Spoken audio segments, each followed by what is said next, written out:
Gil.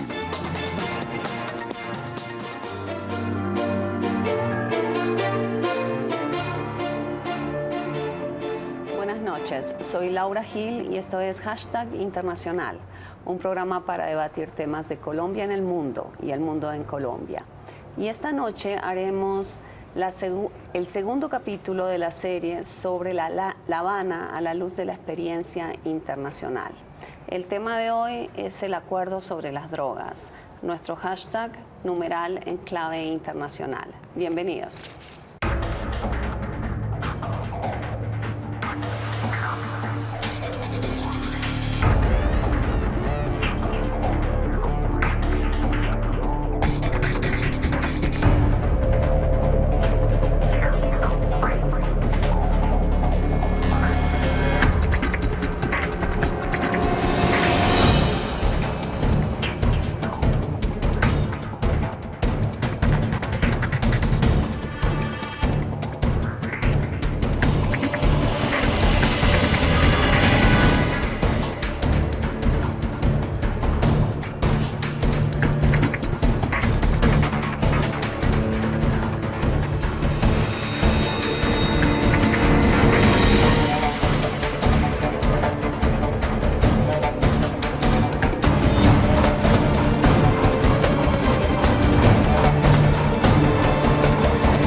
Y para discutir del acuerdo sobre drogas que recientemente el gobierno hizo público, estamos en el set de Canal Capital con Rodrigo Prini. Muy buenas noches. Hola Laura, muchas gracias por la invitación. Abogado, doctor en Economía Política, director de Justicia y profesor de la Universidad Nacional. Y Ricardo Vargas, investigador asociado del Transnational Institute, TNI, y un conocido experto en drogas aquí en Colombia. Entonces, ¿les parece si entramos de una vez en materia? Claro. Bienvenidos a ambos. Sí, Bueno, el acuerdo de drogas es bien extenso, tiene unas 25 páginas. Y yo creo que la primera pregunta sería, ¿ustedes conocen algún otro proceso de paz que tenga un capítulo tan amplio sobre drogas ilícitas? Bueno, de lo que sabemos, el caso de Birmania es un caso interesante, un antecedente importante, ¿no? Pero con muchas particularidades, porque Birmania es un país muy complicado en términos de unidad nacional, con controles de señores de la guerra en diferentes regiones de Birmania, y por tanto se firmaron alrededor de unos 15 acuerdos que contemplaban unas acciones sobre la amapola, que era la fuente de financiación de estos señores de la guerra. Pero desafortunadamente los procesos de incorporación de estas regiones, los nuevos programas de desarrollo alternativo no alcanzan a forjar la posibilidad de consolidar esos procesos, y hoy en día Birmania tiene un incremento muy significativo, casi el doble de los cultivos de amapola después de más de 10 años de esos acuerdos, ¿no? Entonces, creo que es mucho más complejo el caso de Birmania, pero sí se reconoce que había que abordar el tema de la fuente de financiación del conflicto a la manera como también se intentó hacer en el caso colombiano. Creo que no fue el perfil de entrada para el caso colombiano, pero sí me parece que hoy en día es importante tocar el tema de las fuentes de financiación en los conflictos armados, bien sea drogas o recursos naturales. O sea, uno podría decir que esfuerzo de tocar lo que en el preámbulo del acuerdo se identifica como una de las causas, realmente no es una de las causas como se identifica aquí, sino más bien como uno de los motores del conflicto. Y uno podría decir que este esfuerzo de identificar las drogas es más bien particular en el mundo todavía. Sí, yo creo que el acuerdo marco que hicieron las FARC y el gobierno es un acuerdo interesante cuando uno lo mira globalmente, el acuerdo marco para iniciación de las negociaciones formalmente, porque toca como dos factores estructurales de base que casi todos los que han hecho análisis histórico reconocen que están en la base del conflicto armado colombiano, que es la inequidad rural, los problemas de desarrollo rural y luego problemas de exclusión en la participación política, que uno diría factores históricos originarios del conflicto armado. Y luego tocan como el factor, otro factor dinamizador, un factor de una economía ilícita que sin lugar a dudas tuvo un impacto dinamizador en todo el conflicto armado. Sin narcotráfico el conflicto armado colombiano no hubiera tenido la intensidad que ha tenido ni hubiera adquirido ciertas modalidades. Y luego en el tema de víctimas mira como los impactos. Entonces creo que eso es interesante, pero cuando uno mira en procesos de paz, por ejemplo, en las Américas, el proceso de paz en El Salvador o el proceso de paz en Guatemala, uno no ve, digamos, esfuerzos por mirar cuáles fueron las fuentes de financiación de la guerra, porque eran guerras o conflictos armados tal vez distintos. Entonces este es un conflicto armado muy articulado a una economía ilícita y creo que tuvieron mucha razón en analizar los vínculos entre conflicto armado y narcotráfico y tratar de establecer políticas frente a él. Sobre todo porque también el riesgo es que si hay un acuerdo con las FARC y las FARC se desmovilizan, pues que otros actores puedan copar espacios que tienen hoy las FARC en relación con la economía ilícita de las drogas. Yo tenía un profesor que decía que los preámbulos eran tan importantes como las partes declaratorias y a veces más importantes. Entonces yo pasé mucho tiempo leyendo el preámbulo de este acuerdo, que es muy extenso, y dice que es necesario diseñar una nueva visión que atienda las causas y consecuencias del fenómeno de los cultivos de uso ilícito. Y les quería preguntar si ustedes creen que en el acuerdo en general hay una nueva visión, queda plasmada una nueva visión. En mi concepto no, digamos, en mi concepto creo que hay una fuerte presencia de la política gubernamental de muchos años atrás en términos de incorporar procesos de sustitución de cultivos enmarcados en una estrategia de reducción de la oferta, donde más o menos se busca que haya cero cultivos ilícitos, cero narcotráfico, y ese es un lenguaje propio del prohibicionismo, y aunque digamos se reconoce que hay unos factores sociales que de pronto efectivamente se abandonaron durante el segundo mandato de Uribe, aquí se trata de reincorporar de nuevo unas condiciones sociales, socioeconómicas, que de alguna manera condicionan la presencia, digamos, de una legitimación del narcotráfico en algunas regiones, sobre todo de colonización. Entonces, me parece importante que por lo menos se reconozca que efectivamente los cultivadores, digamos, prácticamente optan por el cultivo ilícito porque en esta zona no hay otras alternativas, y digamos, ya hasta ahora han fracasado todas. Pero, digamos, en mi modo de ver, este problema no se reduce a cultivos ilícitos, se reduce también o tiene que ver también con la presencia de otras dimensiones del tema del narcotráfico, que tiene que ver con estructuras organizadas de procesamiento, de tránsito a exportaciones, de control de mercados internacionales, en lo cual Colombia tiene un peso muy importante. O sea que esa parte del negocio está intacta y muy seguramente que es un factor que va a estar latente en la demanda de materia prima. O sea que si las alternativas que se proponen en el acuerdo no funcionan, es elemento fundamental de una vigencia de lo que son elementos claves en la continuidad de la economía ilegal de la cocaína, están ahí presentes, y obviamente que el acuerdo no los abordó. Y a mí me parece que de alguna manera debió haberse abordado eso. Considero que tal como queda plasmado está en un lenguaje demasiado general y no se aborda la especificidad de esa dinámica que existe hoy en Colombia de presencia de esas estructuras, ¿no? Bueno, ahora discutimos eso, pero ahora ya vamos en detalle a eso. Pero ¿sí hay nueva visión o no hay nueva visión? Sí, yo tengo aquí una visión distinta de Ricardo, digamos. Yo creo que dentro de los marcos de lo que se podía hacer en un acuerdo de paz a nivel nacional, el acuerdo avanzó mucho. ¿Por qué quiero decir dentro de los marcos de lo que se podía hacer en un acuerdo de paz a nivel nacional? Y es que algunos de los factores generadores de los problemas asociados a las drogas tienen que ver con el régimen internacional del prohibicionismo en drogas, que es un régimen que a mí me parece equivocado, que Ricardo, yo y otros colegas hemos criticado severamente en el pasado y que creeríamos que en algún momento tiene que ser puesto en cuestión. El acuerdo hace unos avances en esa dirección cuando llama a que haya una conferencia internacional impulsada por el gobierno colombiano en el marco de Naciones Unidas para rediscutir los temas de la pertinencia de las actuales políticas frente a las drogas. Pero creo que el acuerdo en el tema de poner en cuestión el prohibicionismo a nivel internacional no era mucho más lo que podía ser. De pronto, algunos temas del lenguaje no son los más apropiados, en eso coincido con Ricardo, pero creo que era difícil avanzar más.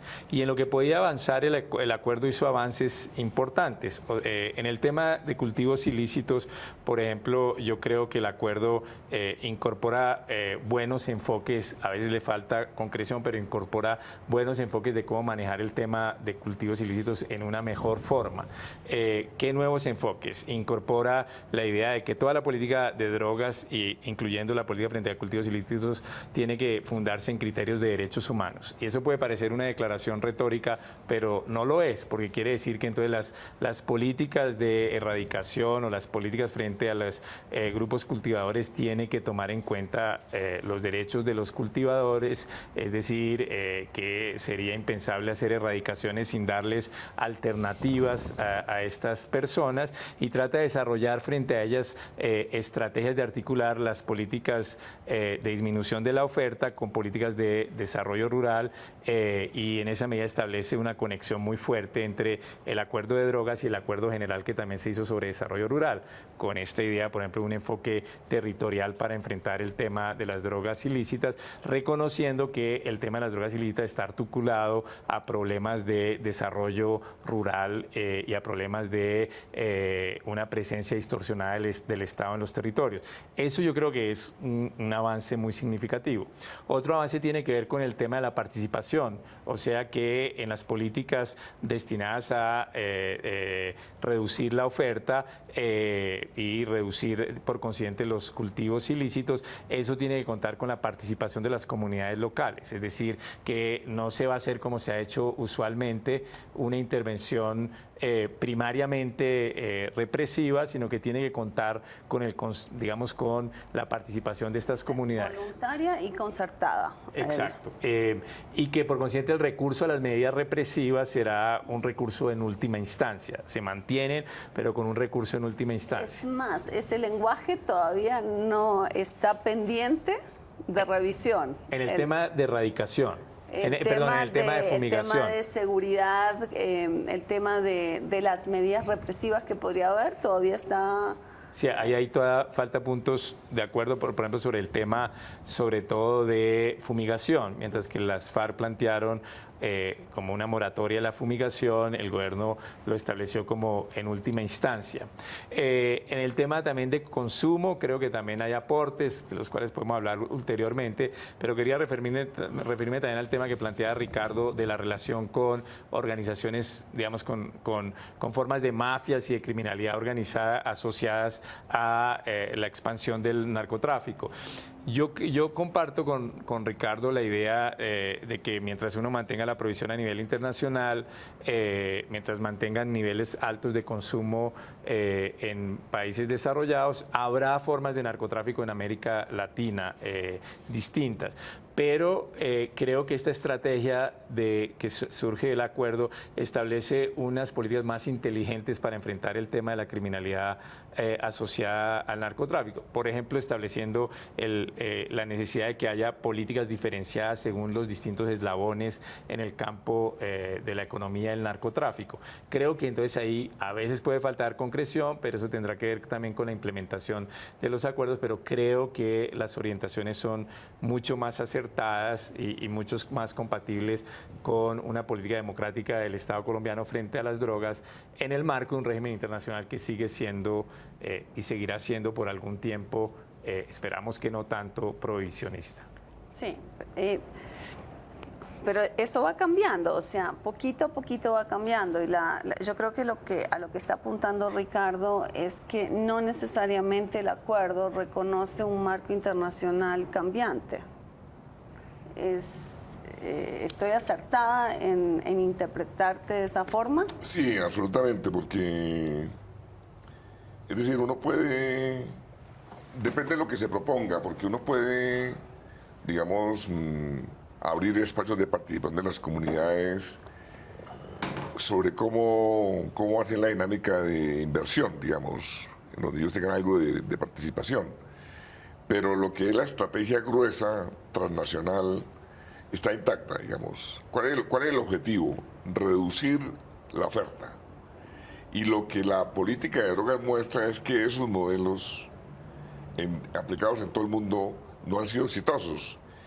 Y se debió abordar el corazón del asunto, digamos, qué hacer en el marco de una estrategia que ya se está, digamos, fracturando y que inclusive Estados Unidos ya empieza a hablar un lenguaje distinto, empieza a abrir, digamos, la posibilidad de que efectivamente haya regulación de marihuana para usos medicinales y recreativos. Entonces uno dice, bueno, si Estados Unidos, con la imagen que tenía de ser el adalid pues, de la lucha antidrogas, está haciendo reformulaciones y, digamos, modelando el lenguaje hacia eso, yo no veo por qué Colombia no tiene que abordar las cosas como son. Es decir, es que en el caso del tema cocaína, hay que pensar en otras estrategias, ¿no? Digamos, no más de lo mismo. Y uno tiene un poquito esa sensación cuando ve sustitución de cultivos. Parece que estamos eternamente haciendo sustitución de cultivos.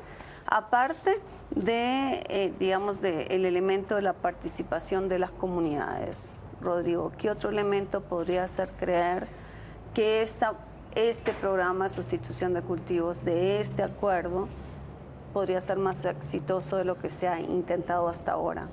Depende cómo uno defina el concepto de éxito en un programa de desarrollo alternativo.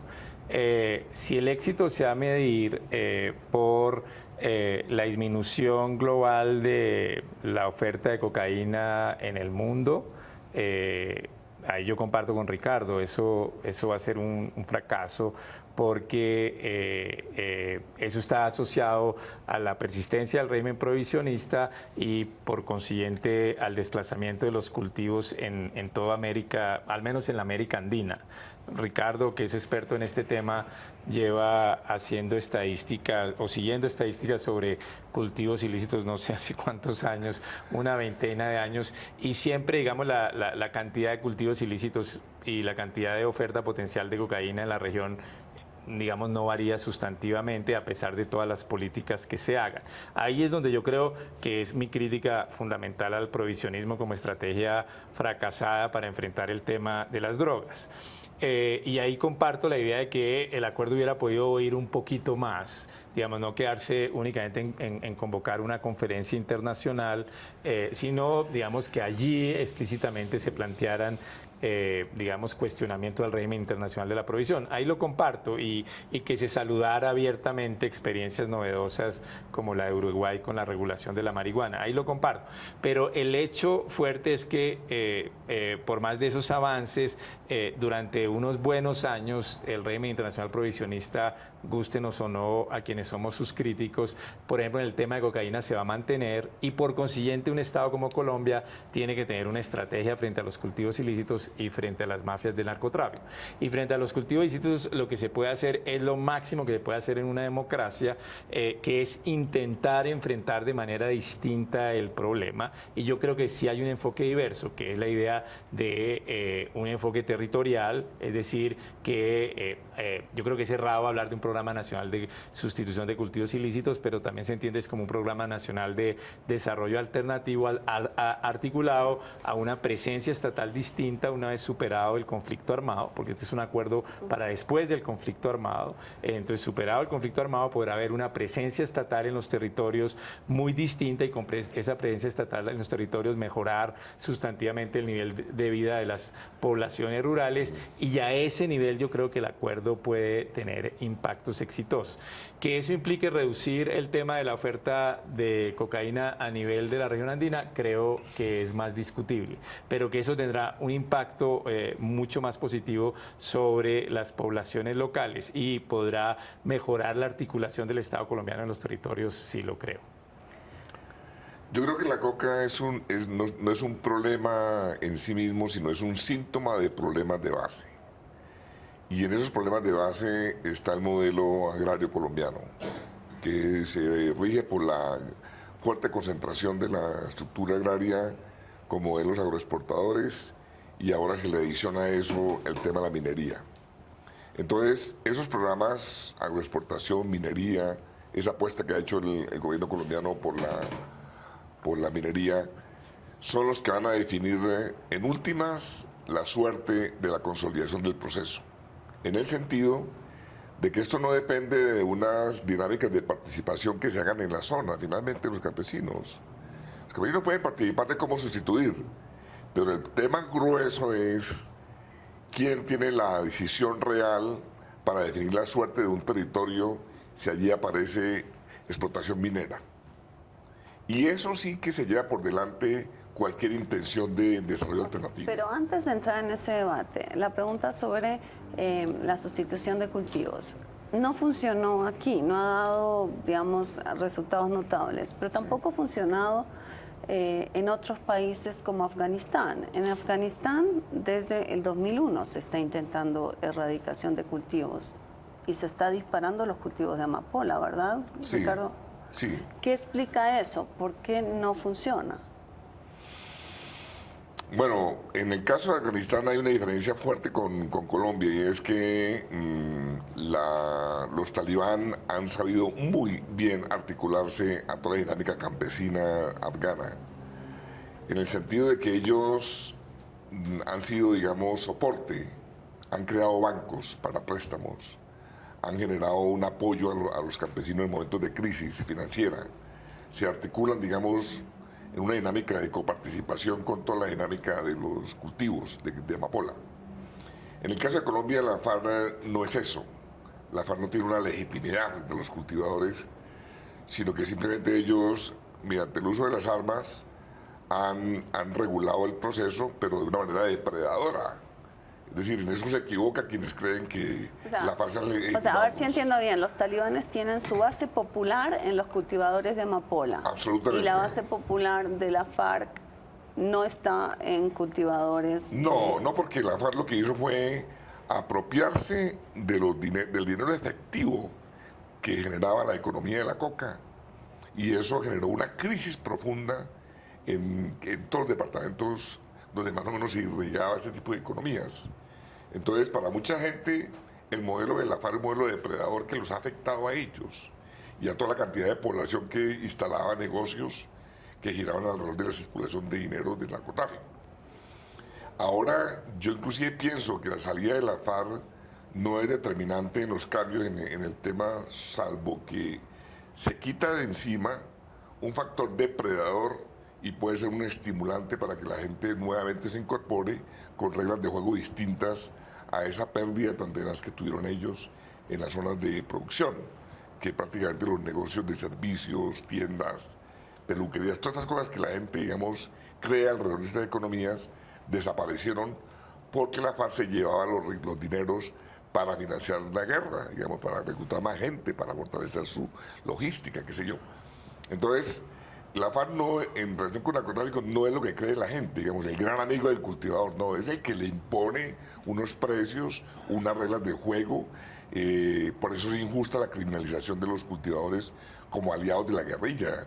Ahora, ya volvemos a hablar del tratamiento diferenciado. Nos vamos a una primera pausa.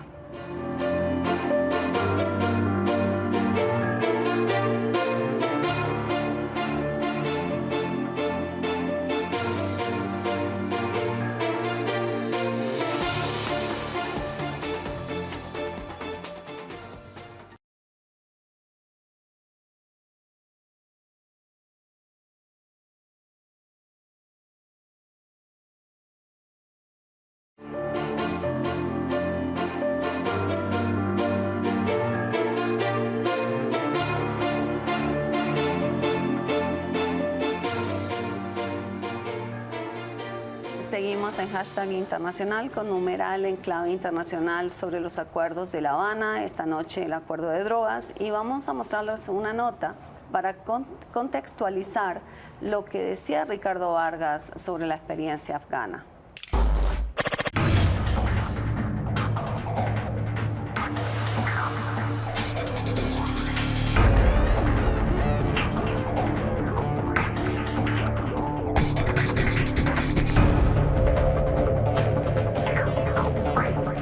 A final de este año deberá producirse la retirada de las tropas de la OTAN de Afganistán.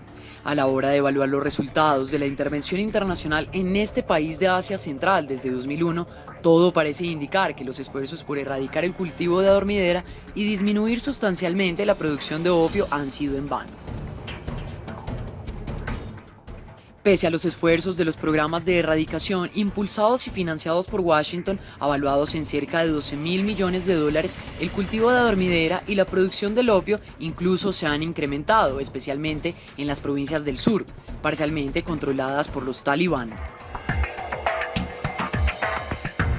Según la ONU, Afganistán es el primer productor mundial de opio y la producción de esta y de drogas derivadas representa la mitad del Producto Interno Bruto del país cada año.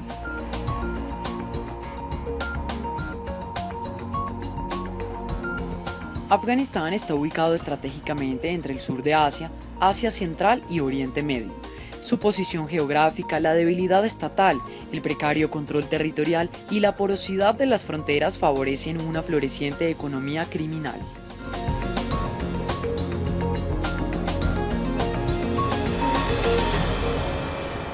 Según un informe de la Oficina de Naciones Unidas para las Drogas y el Crimen, la cosecha de 2006 fue de unas 6.100 toneladas, 33 veces más de lo producido en 2001, bajo el régimen talibán.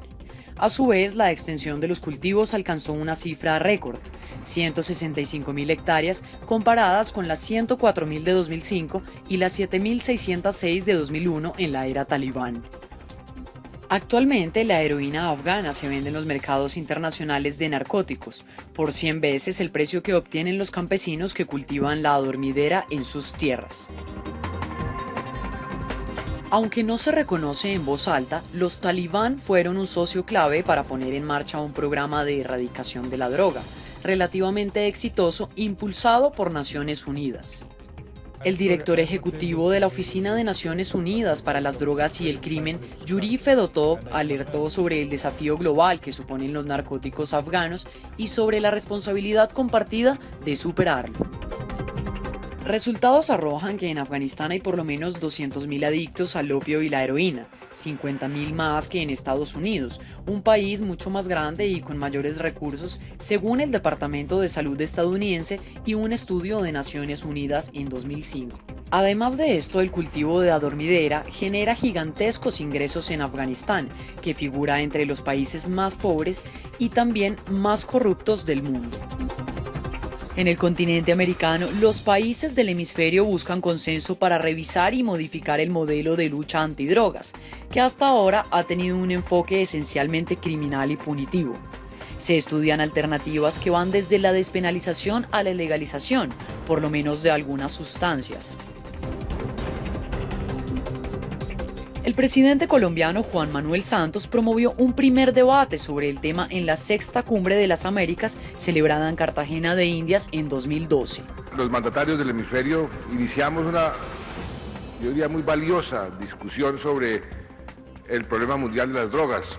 La acabamos de tener en esta reunión que hemos llamado los retiros.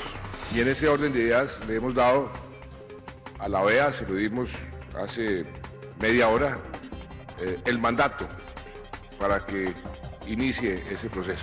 Como resultado de este mandato, el secretario general de la OEA, José Miguel Insulza, dio a conocer al año siguiente el informe, El problema de las drogas en las Américas.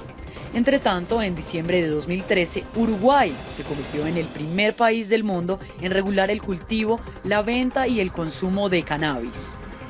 El presidente del país, José Mujica, cree que la ley va a ayudar a romper con el negocio del narcotráfico al ponerle un competidor, el Estado. Peor que la drogadicción es el narcotráfico. La experiencia en Afganistán no es única en el mundo. También en Colombia, el conflicto interno está íntimamente asociado con el narcotráfico. Por eso, el problema de los cultivos ilícitos es uno de los 5 puntos temáticos de la discusión en el proceso de paz entre el gobierno colombiano y la guerrilla de las FARC en La Habana.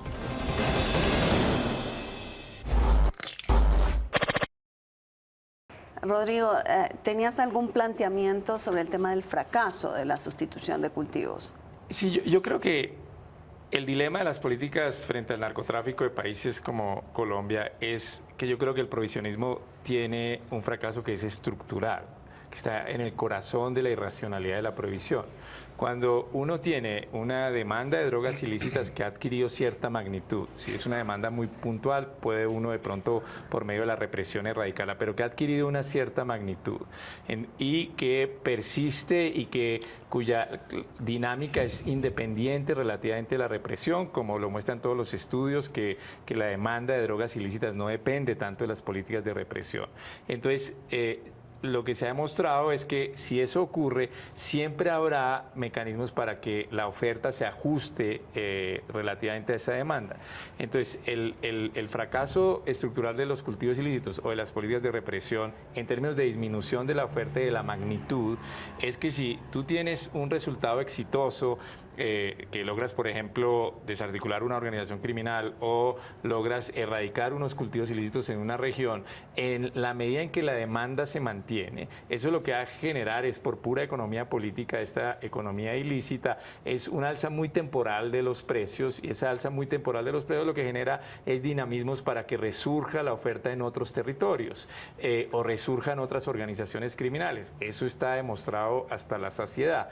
Entonces, lo máximo que puede lograr un Estado es contener en su territorio la magnitud de los cultivos ilícitos y contener en su territorio la amenaza que implican estas organizaciones de narcotraficantes. Pero por esa vía no se va a llegar a una erradicación de los cultivos ilícitos global ni a una erradicación de las organizaciones de narcotraficantes. Pero dicho esto, si la represión no funciona, ¿por qué el Estado colombiano, incluso en este acuerdo, no abandona del todo el tema de las fumigaciones? O sea, no, o sea, ni Hamid Karzai en Afganistán aceptó que se fumigara. Un país ocupado rechazó que se fumigara allá.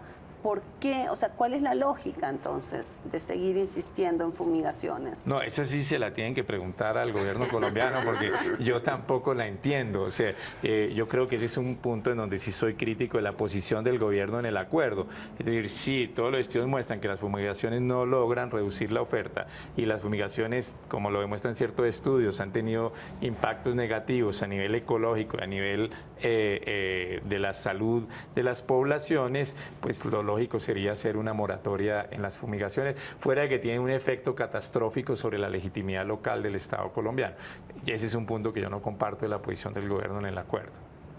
Hay otro elemento ahí complementario más difícil, tal vez, y es el condicionamiento de la erradicación previa. O sea, el acuerdo fue muy claro en eso.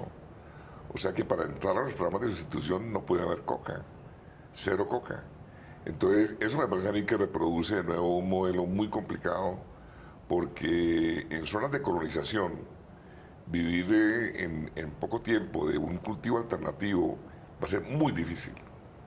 Y entonces, hasta ahora, esos programas que se han aplicado se han mantenido porque la gente simultáneamente tiene su coca.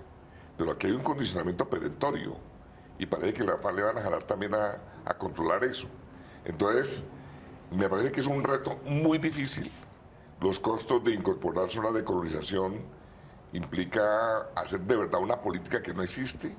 Tal vez el acuerdo 1, más dirigido a zonas de economías campesinas más o menos integradas, funcionaría. Pero en zonas de colonización se necesita una política que hasta ahora el gobierno colombiano no la ha hecho. Y es cuánto vale, cómo se hace, qué opciones de verdad existen en departamentos como Caquetá, Guaviare, Putumayo, en relación con una integración real a toda la dinámica económica del país. Fuera de poner allá explotación petrolera o minera, quiero ver cómo es el tema de integrar economías campesinas en zonas de colonización, no en zonas de economía campesina más o menos integradas. Pero digamos, yo creo que ahí el punto fundamental en relación con los acuerdos es que hay una insistencia de que este acuerdo de drogas se lee en clave de los otros acuerdos, del de participación y sobre todo el de desarrollo rural. Y ahí es donde, digamos, este acuerdo tiene potencialidades. Si fuera un acuerdo aislado, es un acuerdo limitado, pero leído en clave con el otro acuerdo que busca un acceso más equitativo a la tierra y un desarrollo rural territorial más integrado, creo que es una apuesta interesante. Que eso a su vez esté acompañado de contradicciones del gobierno Santos con lo acordado en La Habana, eso yo lo comparto. Es decir, al mismo tiempo el gobierno está impulsando un modelo de desarrollo rural y de industrias extractivas que hace mucho más difícil implementar lo que se pueda acordar en La Habana, y ahí creo que hay una tensión del gobierno con los acuerdos. Pero eso es otro debate, es un debate sobre la coherencia de la política del gobierno y no tanto sobre las bondades o limitaciones de lo acordado en La Habana. Pues, sí, de todas maneras yo establecería una diferencia notoria entre lo que son economías campesinas en crisis, digamos Tolima, Huila, Santander, qué sé yo, a economías campesinas en zona de colonización. Ahí hay dos películas.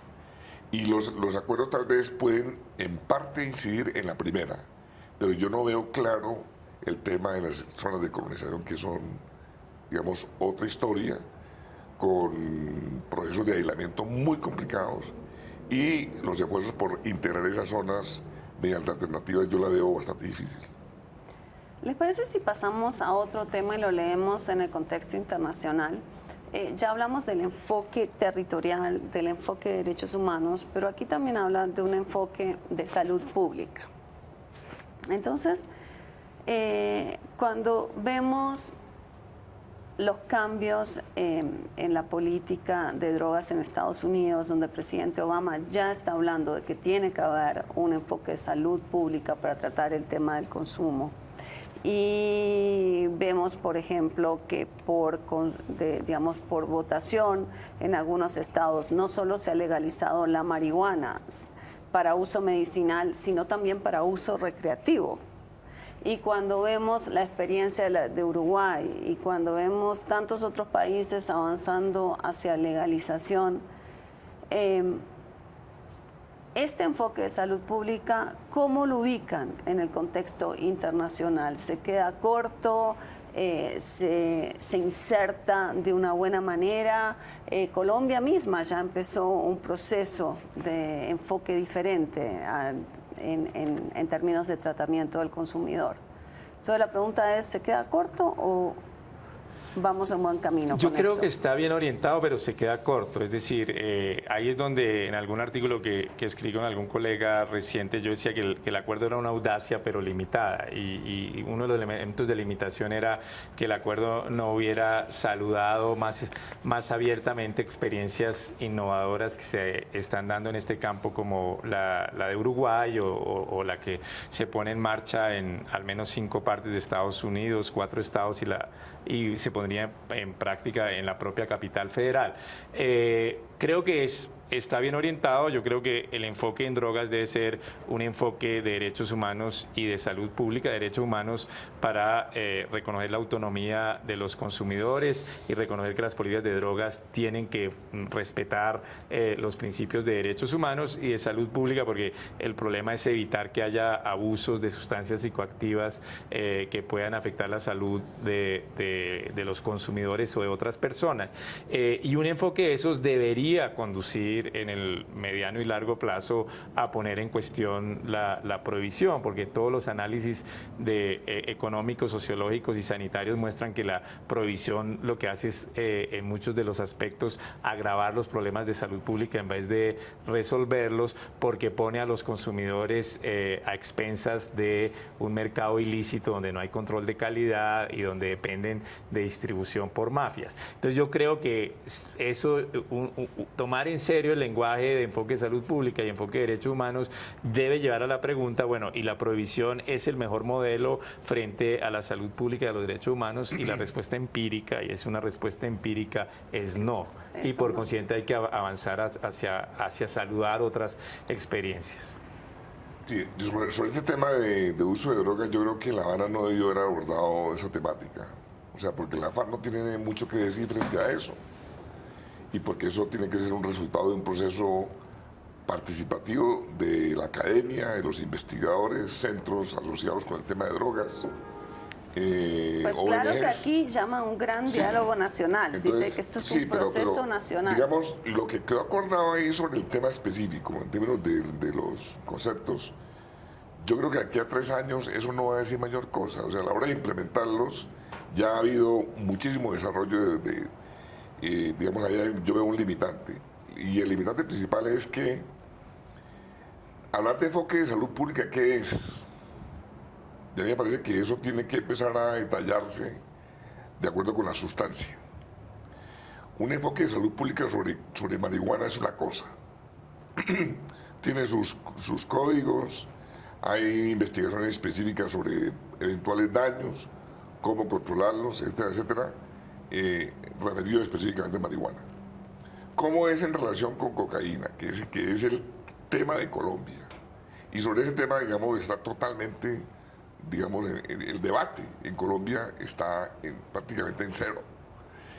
Y ahí yo creo que hay muchos cuestionamientos, porque, por ejemplo, ha habido estudios alrededor del tema del autocontrol de la cocaína, que rompe el mismo paradigma de modelos médicos, que tal vez todo el mundo asocia a salud pública con un modelo de enfermedad y, por tanto, presencia del médico que va a tratar al paciente adicto.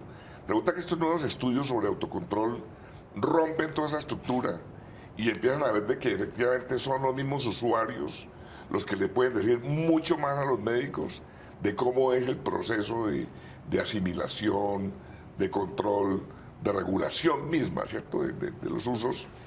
Y se diferencia también del tema de la heroína, por ejemplo. Entonces, hay un gran vacío a la hora de concretar. Uno no puede contentarse con decir, no, es que un enfoque de salud pública. Uno dice, bueno, pero ¿eso qué es? Sí. Y entonces, bueno, en este tema de cocaína, creo que hay muchísimo por pero yo creo que precisamente un enfoque de salud pública y un enfoque de derechos humanos es lo que estás diciendo. Es decir, un enfoque de salud pública y un enfoque de derechos humanos que el propio acuerdo dice tiene que debatirse en Colombia, implica que no es el mismo trato según sustancias. Es decir, que si las sustancias plantean problemas de salud pública distintos, no deberían tener la misma política y que la política actual... No, hubiera sido mejor decirlo, pero ahí entonces incurres en contradicción porque dice, no se debieron meter en el tema de consumo, pero luego de otro lado le exiges mucho más de lo que dijeron. Pero lo que dijeron es fundamentalmente correcto, que faltó más detalle y más precisión. Tal vez, pero precisamente eso es lo que va a ser parte de un debate general en Colombia frente a los consumos. Digamos, dentro de todo uno entiende, digamos, la frustración de Ricardo en este sentido. Un presidente que se quiere mostrar como un gran reformista en términos de drogas a nivel internacional, enfrentado a un grupo guerrillero que quiere mostrarse, digamos, de avanzada en algunos temas políticos. Y uno sí siente, digamos, esta frustración de que el acuerdo sí se queda muy cortito.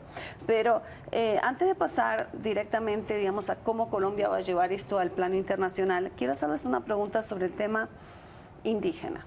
Dice el preámbulo que la política de drogas debe mantener el reconocimiento de los usos ancestrales y tradicionales de la hoja de coca como parte de la identidad cultural de la comunidad indígena. Y mi pregunta es la siguiente, ¿ustedes creen acá que el discurso indigenista alrededor de la hoja de coca, tal como se plantea desde Bolivia, puede tomar fuerza acá? ¿O este solamente es un saludo a la bandera? No, lo que yo creo es que, por eso digo que el acuerdo está bien orientado, pero tuvo limitaciones, una audacia limitada. Es que aquí se debió avanzar más, digamos, se debió reconocer no solo el tema de usos de hoja de coca ancestrales, sino también legalizar un mercado de coca distinta al mercado de cocaína y que ahí se pudo avanzar mucho más. No, eso lo has dejado claro, pero lo que yo me pregunto es si aquí, digamos, la posición indígena de la defensa de la hoja de coca puede tomar fuerza en términos puramente de raíces culturales, o sea, ¿Se puede trasplantear el discurso de un Evo Morales acá? Es que me parece muy problemático el discurso de Evo Morales, porque él lo pone en términos muy maniqueos de que la coca es la buena y la cocaína es la mala, y de que coca no es cocaína. Y asume, digamos, reconocimiento de los usos ancestrales de la hoja de coca, y por otro lado una condena súper radical desde el prohibicionismo. Evo Morales es un tipo que milita totalmente en el prohibicionismo en relación con drogas. Entonces, esa posición me parece muy complicada. Ojalá no llegue aquí eso para las comunidades indígenas.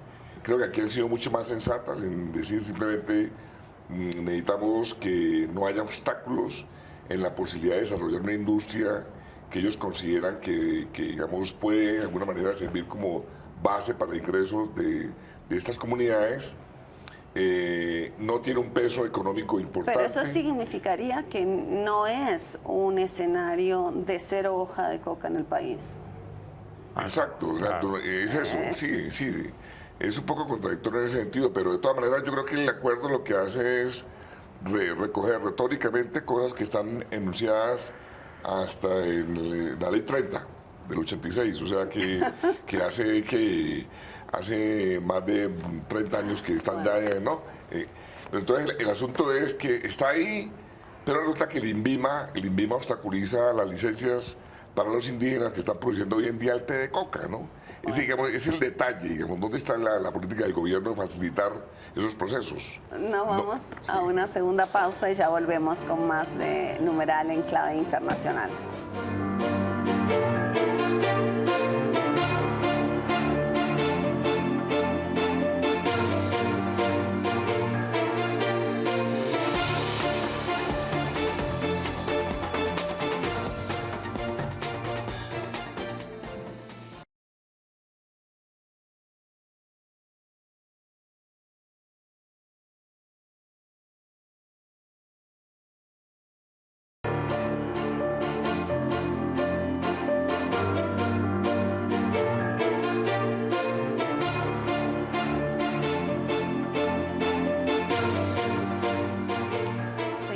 En Hashtag Internacional hablando del acuerdo de drogas en Clave Internacional y les quería preguntar ¿dónde creen ustedes que deja a Colombia parada este acuerdo en términos del régimen internacional de drogas? Digamos, el acuerdo plantea una cuestión muy general, que es que el gobierno colombiano deberá impulsar una conferencia internacional en el marco de Naciones Unidas para discutir las políticas. ¿Para decir qué? No, el acuerdo no lo dice. Exactamente, el acuerdo no lo dice. Entonces...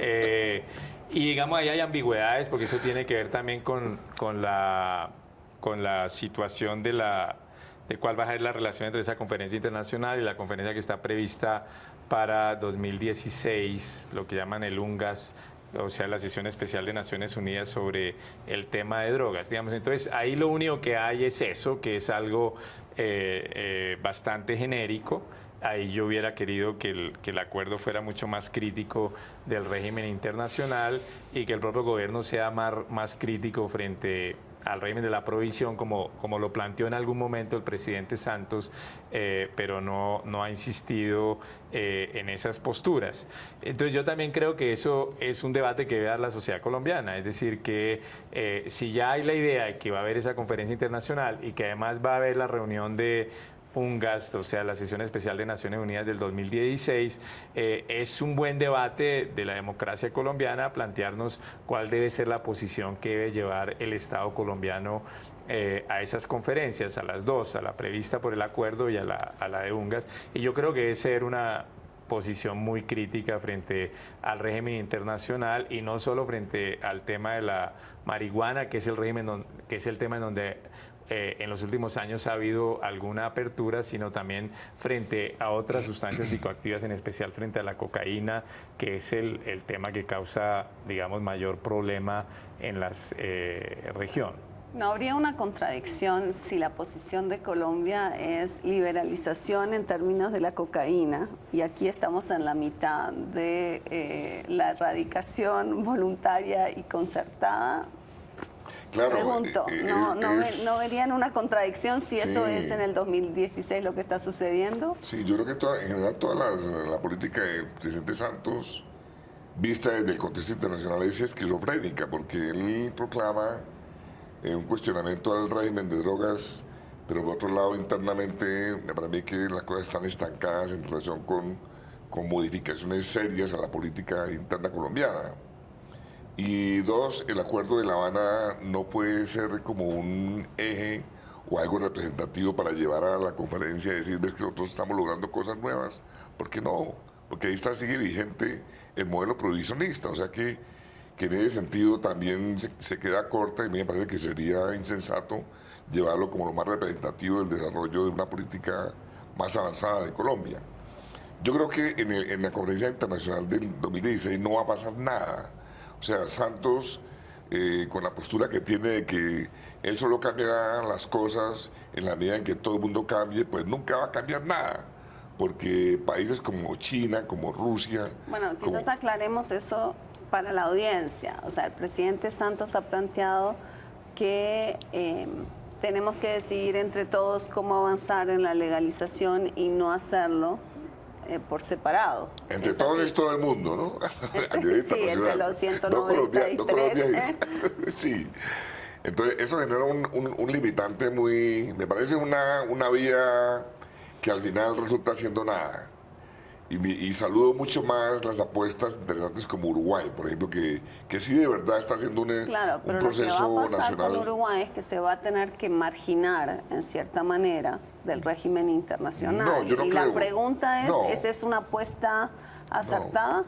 No, Uruguay no se va a marginar porque Estados Unidos ya abrió prácticamente una tesis de la necesidad de una interpretación flexible en relación con políticas nacionales, buscando la manera de adecuar lo que está pasando dentro de Estados Unidos en relación con el tema del cannabis. Y eso favorece a Uruguay. Uruguay tiene que pegar de eso y decir, efectivamente. Pero me parece a mí que más allá de eso no va a pasar nada del 2016. Sí, salvo que la gran diferencia entre lo que pasa en Estados Unidos y en Uruguay es que el dueño del negocio en Uruguay es el Estado. Pero, digamos, el problema fundamental es que yo creo que hay apertura internacional frente al cannabis y también relativa, pero frente al cannabis, pero no hay ninguna apertura frente al tema de cocaína o de heroína, y que son los temas que generan, digamos, más problemas de criminalidad organizada en América Latina. Ese es el dilema que debe enfrentar un Estado como el colombiano, pero yo creo que ese dilema un Estado como el colombiano lo puede enfrentar estableciendo niveles de discusión. Es decir, que el Estado colombiano debería llevar al escenario internacional la discusión general sobre el régimen de prohibición y su pertinencia como una política adecuada frente a las drogas. Yo creo que es una política radicalmente equivocada. Mientras se mantenga la prohibición, el Estado colombiano puede hacer pasos audaces en ciertos campos, pero lo de Uruguay es un campo limitado porque es el mercado local de marihuana, y el problema fundamental de las mafias del narcotráfico en América Latina es la exportación internacional de cocaína, que es otra historia. Ahí es muy difícil que un Estado tome acciones unilaterales. Puede cuestionarlo a nivel internacional y yo creo que debería hacerlo, decir, y Colombia tiene toda la legitimidad moral para hacerlo, decir, esta es una política que nos ha generado inmensidad de muertos con resultados ineficaces en términos de enfrentar el desafío de las drogas, y a su vez tratar de desarrollar dentro del marco de la prohibición, mientras no se logre hacerla cambiar, las políticas más inteligentes para enfrentar a las mafias del narcotráfico, porque las mafias del narcotráfico obviamente las democracias latinoamericanas tienen que enfrentarlas, porque son organizaciones que erosionan la legitimidad de nuestras democracias, y hacer de eso de la manera más inteligente.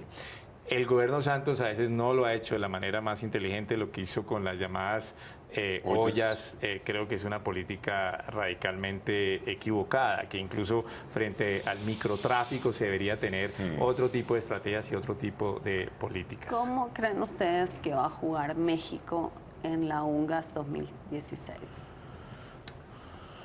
Me parece que es difícil que un país juegue solo en la UNGAS, sino es sobre la base de buscar consensos en la región. Y a mí, yo veo un poco perdido a Peña Nieto en relación con eso. O sea, me parece que se está hablando desde el discurso del crimen organizado, pero muy poco ha dicho sobre el tema de política de drogas. Entonces yo no veo a México jugando un papel clave en relación con la UNGAS. Entonces, ¿quién está liderando esta búsqueda de consenso en la región? O sea, ¿saben? No, sí, o sea, yo creo que